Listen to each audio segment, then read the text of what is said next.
हे दोस्तों, how are you. स्वागत है आप सभी का आपके अपने चैनल फिजिक्स मेल में। मैं हूं रवि सर और आज हम पढ़ने वाले हैं वेलोसिटी टाइम ग्राफ। दोस्तों, पिछले वीडियो में हमने पोजीशन टाइम ग्राफ्स पढ़ लिए थे। अगर वो वीडियो नहीं देखा है आपने तो आप पहले उसको देख लीजिए। अब यहाँ पे हम वेलोसिटी टाइम ग्राफ्स पढ़ेंगे। चलो स्टार्ट करते हैं।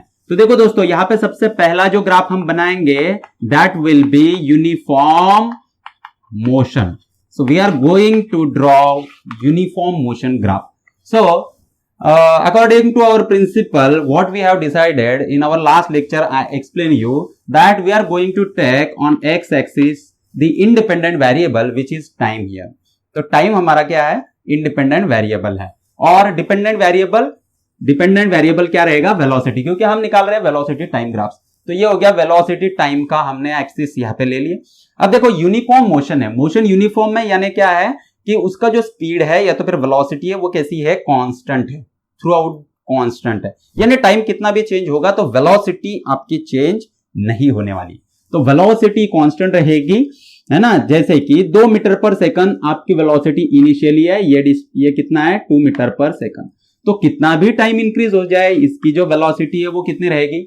2 मीटर पर सेकंड ही रहेगी। अब देखो दूसरा ग्राफ हम यहां पे निकालते हैं यूनिफॉर्मली एक्सेलरेटेड मोशन का। Uniformly accelerated motion. अब इस ग्राफ को अगर निकालना है आपको तो आप कैसे निकालोगे? तो यहां पे एक्सेलरेशन याद रखना यूनिफॉर्म है। एक्सेलरेशन यूनिफॉर्म में इसका मतलब क्या है दोस्तों? एक्सेलरेशन यूनिफॉर्म में इसका मतलब है कि वेलोसिटी में जो इंक्रीज है वो यूनिफॉर्म है। यानी वेलोसिटी तो कंटिन्यूअसली इंक्रीज हो रही है बट जो इंक्रीज है वो यूनिफॉर्म है। जैसे इनिशियली वेलोसिटी 0 थी तो 0 से 2, 2 से 4, 4 से 8, 8 से 10, यानी there is a increase of 2 metre per second every time, है ना। तो वहां पे एक्सेलरेशन कितना है? 2 मीटर पर सेकंड स्क्वायर का एक्सेलरेशन है। तो एक्सेलरेशन यूनिफॉर्म है, यानी एक्सेलरेशन की वैल्यू तो हमेशा 2 2 2 ही रहेगी, लेकिन जो वेलोसिटी है वो हमेशा 2 से बढ़ेगी, यानी 2 4 6 8 10 इस तरीके से। तो यहां पे वेलोसिटी कंटिन्यूअसली इंक्रीज होगी, वेलोसिटी इंक्रीज होगी कंटिन्यूअसली, है ना। तो ये ग्राफ हो गया हमारा वेलोसिटी टाइम का, यूनिफॉर्मली एक्सेलरेटेड मोशन का। देखो यहां पे 0 को 0 वेलोसिटी, 1 मीटर पर सेकंड को आपकी जो वेलोसिटी है वो मान के चलते हैं कि 2 मीटर पर सेकंड, यहाँ पे 2 सेकंड, मीटर नहीं 2 सेकंड, ये भी 1 सेकंड। तो 2 सेकंड को जो वेलोसिटी आएगी वो कितनी आएगी? 4 मीटर पर सेकंड, क्योंकि एक्सेलरेशन कितना है हमारा? 2 metre per second square. 2 metre per second square acceleration का मतलब होता है दोस्तों कि हर समय जो वेलोसिटी बढ़ेगी वो 2 से बढ़ेगी। तो यहाँ पे देखो ये यूनिफॉर्मली एक्सेलरेटेड मोशन है। अब यहाँ पे बड़ी इंटरेस्टिंग चीज है जिसको आप नोट डाउन करना है। जैसे कि हमने हमारे पिछले वीडियो में भी देखा था कि यहाँ पे अगर मैं स्लोप निकालता हूं इस ग्राफ का तो देखो दोस्तों स्लोप क्या आएगा। तो स्लोप क्या आएगा? यहाँ पे स्लोप होता है हमारा y2 माइनस y1, यानी ये अपॉन x2 माइनस x1। तो मैं लिख देता हूं y2 minus y1 upon x2 minus x1 is equal to, तो चेंज इन y हो गया आपका, यहाँ पे क्या है? Change in y। Change in y axis पे क्या है? वेलोसिटी, यानी चेंज इन वेलोसिटी है। और चेंज इन x क्या है? तो इस पे t है, इसलिए चेंज इन टाइम। लेकिन दोस्तों यहाँ पे आप नोट डाउन करो कि ये किसका फॉर्मूला है? Delta v by delta t किसका फॉर्मूला है? तो ये फॉर्मूला है आपके एक्सेलरेशन का, यानी वेलोसिटी टाइम। देखो बहुत इंपॉर्टेंट चीज हमें समझ में, वेलोसिटी टाइम ग्राफ पे जो स्लोप होता है वो क्या होता है? वो एक्चुअल में एक्सेलरेशन होता है ना। इंटरेस्टिंग, एक्चुअल में एक्सेलरेशन है। तो आप वेलोसिटी टाइम ग्राफ अगर है तो स्लोप लिया, इसका मतलब एक्सेलरेशन। इसको याद रखना, नोट डाउन कर लो इसको। उसके बाद में हम देखते हैं कि जो थर्ड ग्राफ है हमारा वो रहेगा इन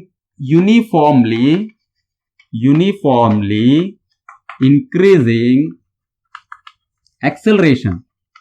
तो यूनिफॉर्मली इंक्रीजिंग एक्सेलरेशन अगर है तो ग्राफ कैसे आएगा? देखो अब एक्सेलरेशन भी आपका इंक्रीज हो रहा है। यहां पे acceleration 2 metre per second square हमने जो लिया था वो कांस्टेंट था, लेकिन यहां पे देखो यहां पे एक्सेलरेशन क्या होगा? इंक्रीज होगा, यानी 2 था 3 होगा 4 होगा, यानी 1 से वो इंक्रीज होगा हर समय। अब 1 से ही होना चाहिए जरूरी नहीं है, 2 से भी हो सकता है, 3 से भी हो सकता है, लेकिन जो भी लोगे आप वो एक यूनिफॉर्म होगा, एक ही वैल्यू आपको लेना है ना। 1 से बढ़ रहा है तो 1 से ही बढ़ेगा। तो अगर यूनिफॉर्मली इंक्रीजिंग एक्सेलरेशन है तो क्या होगा कि जो स्लोप है, क्योंकि एक्सेलरेशन कौन दिखा रहा है? स्लोप, तो जो स्लोप है वो भी कैसा होगा, यूनिफॉर्मली इंक्रीजिंग होगा। तो यूनिफॉर्मली इंक्रीजिंग स्लोप, इसका मतलब क्या होगा, ग्राफ कुछ आएगा इस तरीके से। यानी देखो यहाँ पे ये वेलोसिटी, ये टाइम, यानी यहाँ पे देखो, यहाँ पे स्लोप निकालता हूं मैं और यहाँ पे स्लोप निकालता हूं, तो मुझे दिख रहा है, देखो स्लोप निकालने के लिए मैंने आपको बताया कि जो विड्थ है उसको आप सेम लेना ताकि आप कंपेयर कर सको।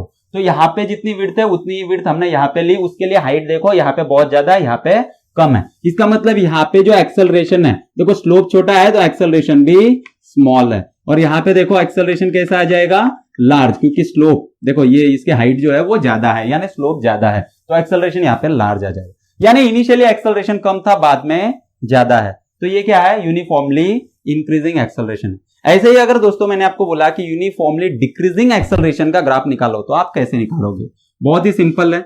यूनिफॉर्मली डिक्रीजिंग के लिए तो ये वेलोसिटी, ये टाइम। अब आपको कैसा ग्राफ निकालना है, ऐसा ग्राफ निकालना है कि जिसका इनिशियल स्लोप बहुत ज्यादा हो और जो स्लोप है वो कंटिन्यूअसली डिक्रीज होते हुए बाद में कम हो जाए। तो उसका ग्राफ देखो दोस्तों, ये कुछ इस तरीके से निकलेगा। देखो यहाँ पे मैं सेम विड्थ लेता हूं तो इसकी हाइट इतनी हो जाएगी, इतनी ही विड्थ मैं यहाँ पे भी लेता हूं तो उसकी हाइट कम है, यानी यहाँ पे जो एक्सेलरेशन है वो कैसा है, स्मॉल, और यहाँ पे जो एक्सेलरेशन है वो कैसा है, लार्ज। तो इसको हम बोलेंगे यूनिफॉर्मली डिक्रीजिंग एक्सेलरेशन। तो एक्सेलरेशन क्या हो रहा है, डिक्रीज हो रहा है कंटिन्यूअसली, और एक्सेलरेशन डिक्रीज होगा तो ऑब्वियसली जो वेलोसिटी है उसमें भी कमी आएगी। एक्चुअल में वेलोसिटी में कमी नहीं आएगी, वेलोसिटी में कमी नहीं आएगी, किसमें कमी आएगी, देखो यहाँ पे किसमें कमी आ रही है, वेलोसिटी तो इंक्रीज ही हो रही है ना, हमेशा इंक्रीज हो रही है, बट जो चेंज है उसमें कमी आ रही है, यानी एक्सेलरेशन। यानी पहले से अगर 10-10 से अगर वेलोसिटी बढ़ रही थी तो अभी वो 5-5 से बढ़ेगी, 3-3 से, फिर 2-2 से बढ़ेगी, यानी जो चेंज है वेलोसिटी में उसमें चेंज हो रहा है, ये आप याद रखो। अब देखो दोस्तों, अगर आपको कुछ ग्राफ्स बनाने के लिए आते हैं, जैसे कि अगर आपने कोई बॉल है, उस बॉल को आपने ऊपर फेंका है ना, तो you have thrown that ball upwards, तो क्या होगा, उसका जो ग्राफ है वो किस तरीके से आएगा। तो उसका ग्राफ निकालने की यहाँ पे क्या करते हैं हम, अब कोशिश करते हैं कि उसका ग्राफ कैसे आएगा। तो आप देखो क्या होता है, जब आप बॉल को ऊपर उछाल रहे हो तो क्या होता है, उसको जरा हम नोट डाउन करेंगे। तो देखो जो वेलोसिटी है वो वेलोसिटी क्या होती है, डिक्रीज होते जाती है। तो जैसे जैसे बॉल ऊपर जा रहा है तो वेलोसिटी डिक्रीज होते जाती है, बराबर है। अब वहां पे जो एक्सेलरेशन है वो ग्रेविटेशनल एक्सेलरेशन है जो उसको खींच रहा है नीचे, है ना। आपने तो इनिशियल वेलोसिटी दे दी, अब एक्सेलरेशन क्या कर रहा है, उसको नीचे खींच रहा है, यानी एक्चुअल में क्या है, वो डिसलरेशन है। एक्सेलरेशन नहीं, क्या है, डिसलरेशन यानी रिटार्डेशन। वो क्या कर रहा है, उसकी वेलोसिटी को डिक्रीज कर रहा है। अब ये जो डिक्रीज करने का रेट है वो कैसा है, कांस्टेंट है कि वेरिएबल है, तो ऑब्वियसली वो रेट कांस्टेंट है क्योंकि उसकी वैल्यू कांस्टेंट है, 9.8 मीटर पर सेकंड स्क्वायर जो एक्सेलरेशन होता है, तो वो कंटिन्यूअसली डिक्रीजिंग है ना। तो एक्सेलरेशन कांस्टेंट है दोस्तों, तो स्लोप क्या दिखाता है, एक्सेलरेशन। तो एक्सेलरेशन कांस्टेंट है यानी स्लोप भी कांस्टेंट है, तो जो ग्राफ आपका निकलेगा उसका स्लोप कांस्टेंट होगा, याद रखना क्या होगा, कांस्टेंट होगा। तो स्लोप कांस्टेंट है, पहली बात। दूसरी बात, इनिशियल वेलोसिटी बहुत ज्यादा है, तो हमने शुरू किया कुछ ज्यादा वेलोसिटी से। अब यहाँ पे इनिशियल वेलोसिटी 0 है तो ग्राफ 0 से स्टार्ट करता है, लेकिन वेलोसिटी यहाँ पे ऑलरेडी है ना। आपने ऊपर जब उछाला उसको तो कुछ वेलोसिटी दी ना, इनिशियल वेलोसिटी, तो ये उसकी ये इनिशियल वेलोसिटी है यहां से यहां तक, तो इतनी वेलोसिटी उसके पास ऑलरेडी थी। अब ग्राफ कैसा है, ग्राफ का जो स्लोप है वो कांस्टेंट है, यानी ग्राफ या तो ऐसा होगा या तो ऐसा होगा, है ना। लाइन जो है वो स्ट्रेट लाइन रहेगी ऐसे, क्योंकि स्लोप जो है वो कांस्टेंट है। जब स्ट्रेट लाइन होती है तभी स्लोप कांस्टेंट होता है। अब देखो या तो लाइन ऐसी होगी या तो ऐसी होगी, लेकिन यहां पे देखो क्या हो रहा है, वेलोसिटी डिक्रीज हो रही है। वेलोसिटी अगर डिक्रीज हो रही है इसका मतलब ग्राफ कहां पे जाएगा, नीचे। तो पहले यहां से ऊपर से ग्राफ जाएगा नीचे, तो ग्राफ जा रहा है नीचे। अब ग्राफ यहां पे टच हो गया, इसका मतलब क्या है, इसका मतलब यहां पे उसकी जो वेलोसिटी थी वो क्या हो गई, 0। तो वेलोसिटी 0, तो देखो ग्राफ को ऊपर, इसको बॉल को आपने ऊपर उछाला है तो बॉल ऊपर जाके कहीं पे रुकने वाला है, तो वो जहां पे रुका वहां पे उसकी वेलोसिटी 0 हो जाए। अब जैसे ही वो रुका वहां से वो रिटर्न नीचे की तरफ आना स्टार्ट कर देता, तो रिटर्न जर्नी उसकी स्टार्ट हो जाती है। अब जब वो नीचे आ रहा है तो उसकी जो वेलोसिटी है क्या वो पॉजिटिव है या तो फिर निगेटिव है, तो उसकी वेलोसिटी निगेटिव है दोस्तों। क्यों, क्योंकि जो साइन कन्वेंशन है हमारे, साइन कन्वेंशन हमें क्या बोलते हैं कि साइन कन्वेंशन की जो वेलोसिटी अपवर्ड होती है उसको हम पॉजिटिव लेते हैं, जो डाउनवर्ड होती है निगेटिव लेते हैं। तो जब बॉल ऊपर से नीचे आ रहा है तो वो एक्चुअल में निगेटिव डायरेक्शन में आ रहा है ना, तो वेलोसिटी निगेटिव है तो वो जाएगी नीचे। अब देखो यहाँ पे भी जो स्लोप है फिर से एक्सेलरेशन तो उतना ही है ना। तो जो एक्सेलरेशन है वो कांस्टेंट होने की वजह से स्लोप भी कांस्टेंट है। दोस्तों मुझे अभी आप एक बात बताओ कि यहां पे वेलोसिटी 0 थी, तो जब वेलोसिटी 0 थी तब उस पे कितना एक्सेलरेशन काम कर रहा था? क्या आपको पता है कितना एक्सेलरेशन काम कर रहा था? वहां पे भी एक्सेलरेशन, ग्रेविटेशनल एक्सेलरेशन यानी 9.8 मीटर पर सेकंड स्क्वायर उतना ही उस पे एक्ट कर रहा था, इसलिए यहां पे इसका स्लोप कहीं पे चेंज नहीं। तो ये हो गया आपका ग्राफ, है ना इंटरेस्टिंग। अब और एक ग्राफ लेते हैं, चलो आप निकालो। सॉरी यहां पे मैंने लिखा ही नहीं, ये किसका ग्राफ था? ये ग्राफ आपका था बॉल थ्रोन अपवर्ड्स, इसका ये ग्राफ था। अब यहां पे दूसरा जो ग्राफ और हम ले रहे हैं वो है फ्रीली फॉलिंग ऑब्जेक्ट। तो कोई भी ऑब्जेक्ट अगर फ्रीली फॉल कर रहा है तो उसका ग्राफ कैसे आएगा दोस्तों? फ्रीली फॉल कर रहा है ऑब्जेक्ट तो उसका ग्राफ कैसे आएगा? तो सिंपल है, देखो ग्राफ कहां से स्टार्ट करेगा। पहले बात तो यह है कि वेलोसिटी जो इनिशियल वेलोसिटी फ्रीली फॉलिंग है, यानी आपने उसको सिर्फ छोड़ दिया, तो जैसे ही उसको आपने छोड़ा उसकी इनिशियल वेलोसिटी क्या थी? उसकी इनिशियल वेलोसिटी 0 थी। अब वो ऑब्जेक्ट कहां पे जा रहा है? नीचे डाउनवर्ड डायरेक्शन में जा रहा है, यानी उसकी जो वेलोसिटी है वो कहां पे जा रही है? निगेटिव है ना, निगेटिव उसकी वेलोसिटी, क्योंकि डाउनवर्ड डायरेक्शन है साइन कन्वेंशन के अकॉर्डिंग, तो ये नीचे जाएगा, है ना, निगेटिव में वेलोसिटी जाने वाली है, यहां से ग्राफ नीचे ही जाएगा, ये समझ में है। दूसरा, उस पर एक्सेलरेशन कैसा काम कर रहा है? क्या एक्सेलरेशन यूनिफॉर्म है यानी कांस्टेंट है? हाँ, ग्रेविटेशनल एक्सेलरेशन कांस्टेंट है, तो इसका जो ग्राफ, इसका जो स्लोप आएगा वो कैसा होगा? कांस्टेंट। तो ये हो गया उसका ग्राफ। आ गया दोस्तों आपको समझ में? अब देखो और कुछ इंटरेस्टिंग ग्राफ्स हम लेते हैं, जैसे कि ये वाला ग्राफ मैंने आपको दे दिया है ना, ये वेलोसिटी टाइम ग्राफ है। ओके, अब ये वेलोसिटी टाइम ग्राफ है, ये मैंने आपको दे दिया। क्या ये ग्राफ वैलिड है? ऐसा ग्राफ हो सकता है? बिल्कुल नहीं हो सकता। क्यों नहीं हो सकता? क्योंकि भाई टाइम तो चेंज नहीं हो रहा है। 0 टाइम में आपकी वेलोसिटी कहां तक चली गई? इंफिनिटी तक चली गई। ये एरो क्या दिखा रहा है कि वेलोसिटी बहुत ज्यादा इंक्रीज हो गई, कितनी? इंफिनिटी तक इंक्रीज होगी, और टाइम तो बढ़ा ही नहीं। इसका मतलब ये जो ग्राफ है ये एग्जिस्ट नहीं कर सकता। अब और एक ग्राफ ले लेते हैं, चलो ये वाला ग्राफ ले लेते हैं, ये वाला है ना, वेलोसिटी टाइम ग्राफ के लिए। तो अब देखो क्या ये ग्राफ वैलिड है? तो ये भी ग्राफ वैलिड नहीं है। क्यों वैलिड नहीं है? क्योंकि अगर मैं टाइम ले लेता हूं, सपोज ये जैसे कि 1 सेकंड 2 सेकंड, उसको अगर मैं ऑब्जर्व करता हूं तो वेलोसिटी की वैल्यू ये भी है, वेलोसिटी की वैल्यू ये भी है, यहाँ पे वेलोसिटी पॉजिटिव है, यहाँ पे नेगेटिव है। तो क्या वेलोसिटी की दो वैल्यू एक समय में हो सकती है किसी एक ऑब्जेक्ट की? नहीं हो सकती। इसका मतलब क्या है कि ये भी जो ग्राफ है वो कैसा है? ये गलत है। तो ये अंडरस्टैंडिंग आपको होना बहुत जरूरी है। अब बहुत ही इंटरेस्टिंग चीज और एक मैं आपको यहाँ पे बताता हूं, है ना, बहुत ही इंटरेस्टिंग चीज है जिसको हम यहाँ पे अभी पढ़ने वाले हैं। तो देखो हम क्या करते हैं, यहां पे एक ग्राफ लेते हैं, बनाते हैं। कौन सा ग्राफ बनाएंगे हम? एक सपोज एक ऑब्जेक्ट है और उसकी कुछ इनिशियल वेलोसिटी है, तो ये सपोज ये वेलोसिटी और वो यूनिफॉर्म मोशन से जा रहा है, तो ये उसका ग्राफ बन गया, है ना। तो देखो दोस्तों, मुझे अगर एरिया अंडर द कर्व निकालना है, सपोज मैं ये t = 5 सेकंड है ना, तो वहां से वहां तक मैंने टाइम लिया। अब इसका एरिया अंडर द कर्व मुझे निकालना है, तो क्या आएगा? ये शेडेड पोर्शन ही उसका एरिया अंडर द कर्व होगा, है ना। तो ये जो एरिया अंडर द कर्व है ये आपको क्या दिखाता है एक्चुअल में? देखो तो एरिया अंडर द कर्व आपको क्या दिखा रहा है? देखो इसका ये एक रेक्टेंगल है, तो इसकी लेंथ इंटू ब्रेथ यानी टाइम इंटू वेलोसिटी, तो ये वेलोसिटी है इंटू टाइम। तो ये क्या आ गया दोस्तों? Velocity into time. ये क्या होता है? तो ये एक्चुअल में होता है डिस्प्लेसमेंट। क्या होता है? डिस्प्लेसमेंट। तो डिस्प्लेसमेंट निकल गया आपका, है ना, है ना इंटरेस्टिंग। तो एरिया अंडर द कर्व, आप इसको नोट डाउन कर लो, एरिया अंडर द कर्व ये क्या आएगा आपका? डिस्प्लेसमेंट आएगा। तो जब भी आपको डिस्प्लेसमेंट कैलकुलेट करने के लिए पूछा हो तो आप क्या करोगे? आप एरिया अंडर द कर्व निकालोगे। बहुत ही आसान है ना। अब अगर आपको ऐसे ग्राफ दिया है, सपोज ये वाला ग्राफ दिया है आपको, जिसकी initial velocity 2 metre per second दी है, तो ये वीटी ग्राफ है, 2 मीटर पर सेकंड दिया है, और आपको t = 4 सेकंड पे आपको पूछा है कि इसका डिस्प्लेसमेंट कितना होगा। तो इसका डिस्प्लेसमेंट आप कैसे निकालोगे? तो आपको क्या करना है? एरिया अंडर द कर्व निकालना है ना। तो यहां पे हम ले लेते हैं 2 और ये यहां पे गया 4 तक। तो एरिया अंडर द कर्व कैसे निकलेगा, तो इसको हम डिवाइड कर देते हैं दो पार्ट में। ये आपको क्या मिल गया, ये एक रेक्टेंगल है और ये क्या है, ये एक ट्राइंगल है।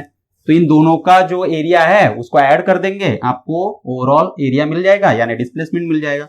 तो इसका एरिया कितना आएगा दोस्तों, तो आपको निकालना है डिस्प्लेसमेंट। तो मैं इसको A1 बोल देता हूं, इसको A2 बोल देता हूं। तो ये A1 प्लस A2 हो जाएगा। A1 कितना है, A1 है ये देखो ये 2 इंटू ये 4, तो 2 इंटू 4 प्लस अब इसका एरिया ऑफ ट्राइंगल क्या होता है, एरिया ऑफ ट्राइंगल होता है 1/2, राइट एंगल ट्राइंगल है 1/2 इंटू बेस। बेस कितना है आपका 4 इंटू हाइट, हाइट कितनी है इसकी, तो ये 2 है, 4 माइनस 2 2, हाइट 2 है। तो ये 2 2 कैंसिल हो गया, ये हो गया 8 प्लस 4 यानी 12 मीटर। तो इसका डिस्प्लेसमेंट आया 12 मीटर। बहुत ही आसान है। अब देखो आपको क्या करते हैं, वो थोड़ा सा घुमा के दे देते हैं, है ना। न्यूमेरिकल में क्या करेंगे, आपको डिस्प्लेसमेंट नहीं पूछेंगे, आपको क्या पूछेंगे, डिस्टेंस पूछेंगे, है ना, डिस्टेंस पूछेंगे। तो कई बार डिस्टेंस और डिस्प्लेसमेंट, अब ये अगर पॉजिटिव में है, ये ग्राफ अगर पॉजिटिव में है तो डिस्टेंस और डिस्प्लेसमेंट में कोई चेंज नहीं होता। लेकिन अगर ये ऐसे दिया है आपको, ये ग्राफ आप ऑब्जर्व करो, ये ऐसे दिया है, ये ऐसे दिया है, ये ऐसे दिया है, ठीक है। अब मैं इसको A1 बोल देता हूं, इसको A2 बोल देता हूं, इसको A3 बोल देता हूं। ये VT ग्राफ है ना। अब देखो आपको अगर डिस्प्लेसमेंट पूछा है दोस्तों, तो डिस्प्लेसमेंट किस तरीके से निकलेगा, तो यहां पे मैं डिस्प्लेसमेंट निकालता हूं S। तो डिस्प्लेसमेंट निकालना है तो देखो ये जो है ना, ये एरिया और ये तीनों को आपको ऐड करना है। लेकिन डिस्प्लेसमेंट है वेक्टर क्वांटिटी, वेक्टर क्वांटिटी होने की वजह से ये जो A2 आएगा ये कैसा होगा, निगेटिव होगा। तो यहां पे इसका आंसर आएगा A1 minus A2 plus A3। तो ऐसे जो तीनों एरिया हो गए उसको आपको क्या करना है, ऐड करना है, सम अप करना है। यहाँ पे A1 क्या है, पॉजिटिव है, A3 भी पॉजिटिव है और A2 कैसा है, निगेटिव है ना, सिंपल। तो ये ऐसे आप निकाल सकते हो, ये डिस्प्लेसमेंट के लिए। लेकिन अगर आपको डिस्टेंस पूछा है, तो फिर हम कैसे कैलकुलेट करेंगे, बहुत ही आसान है इसको कैलकुलेट करना। फिर डिस्टेंस अगर पूछा है तो क्या करेंगे, हम सिर्फ ये जो एरियाज है इनको सबको ऐड कर देंगे। तो अगर ये निगेटिव में भी है लेकिन हम उसको क्या करेंगे, पॉजिटिव में ही लेंगे। आया क्या आपको समझ में, हाँ। तो ये डिस्टेंस और डिस्प्लेसमेंट में फर्क है। तो नीचे के जो भी एरियाज होंगे, डिस्प्लेसमेंट चाहिए तो निगेटिव लेंगे, और अगर आपको डिस्टेंस चाहिए तो उसको क्या करेंगे, पॉजिटिव लेंगे। आया आपको समझ में, चलो ठीक है। अब देखो यहाँ पे ये वेलोसिटी टाइम ग्राफ हो गया आपका। इस पे अगर एग्जांपल लेना है हमें तो हम एग्जांपल इसका ले सकते हैं। देखो यहाँ पे मैं आपको क्या करता हूँ, एक एग्जांपल दे देता हूँ। तो ये ऐसे मैंने क्या कर दिया, यहाँ पे आपको एग्जांपल दे दिया, है ना। ये 2 मीटर पर सेकंड है ना, वेलोसिटी टाइम, ये 2, ये 3 और ये क्या है 4, और ये निगेटिव में है तुम्हारा 1 मीटर पर सेकंड। ये टाइम 2 सेकंड है, ये 3 सेकंड है और ये 4 सेकंड है। अगर ऐसे दिया है तो उसको हम कैसे सॉल्व करेंगे, चलो इसको ले लेते हैं। अब इसका पहले डिस्प्लेसमेंट निकालना है आपको और फिर डिस्टेंस निकालना है। तो उसके लिए मैं क्या करता हूं, इसको 3 पार्ट में डिवाइड कर देता हूं। तो ये हो गया मेरा A1, ये हो गया A2 और ये हो गया A3। तो पहले A1 निकाल लेते हैं। तो एरिया A1 कितना आएगा दोस्तों, एरिया A1 आएगा, ये 2 है इसकी विड्थ और ये भी 2 है, तो 2 इंटू 2 ये हो गया 4, है ना। एरिया A2 कितना आएगा, A2 एक ट्राइंगल है, राइट एंगल ट्राइंगल, तो इसका आएगा 1/2 इंटू बेस। बेस कितनी है, 1 सेकंड है, 3 माइनस 2 1 सेकंड, तो इसका बेस हो गया 1 सेकंड इंटू इसका हाइट कितना है 2 सेकंड, है ना, 2 मीटर पर सेकंड। तो 2 2 कट हो गया, ये आया 1। तो एरिया A2 आ गया 1। अब एरिया A3 निकालो। तो A3 कितना आएगा, इसका जो विड्थ है वो कितना है, 4 माइनस 3 1, तो इसका विड्थ 1 है और इसका हाइट कितना है, ये भी 1 है। तो ये आएगा 1 इंटू 1 1। अब देखो दोस्तों, आपको अगर डिस्प्लेसमेंट निकालना है तो क्या करेंगे, A1 plus A2 minus A3। ये कितना आया, A1 है आपका, कितना निकाला आपने 4, प्लस A2 कितना निकाला 1, माइनस A3 कितना निकाला 1, यानी ये आया 4 मीटर। ये हो गया आपका डिस्प्लेसमेंट। वही अगर आपको डिस्टेंस निकालना है तो distance D is equal to कितना आएगा, अब इसको फिर से रफ करना पड़ेगा हमें, इधर लिख लेते हैं। तो डिस्टेंस डी अगर आपको निकालना है तो कितना आएगा, वो आएगा a1 plus a2 plus a3, यानी a1 क्या है 4 प्लस 1 प्लस 1 यानी 6 मीटर। तो देखो दोस्तों यहां पे आपको समझ में आ गया कि ये 6 मीटर डिस्टेंस है ना। तो ऐसे ही न्यूमेरिकल्स अगर आपको आते हैं तो आप उसको सॉल्व कर सकते हो। JEE नीट में इसी तरह के क्वेश्चंस आते हैं, उसको आपको क्या करना है, सॉल्व करना है। बस आपको क्या कैलकुलेट करना होता है, एरिया कैलकुलेट करना होता है और आंसर आपके सामने होगा। तो hope you like this video, है ना। If you like then share, subscribe and press bell icon so that you will get notified when new videos come.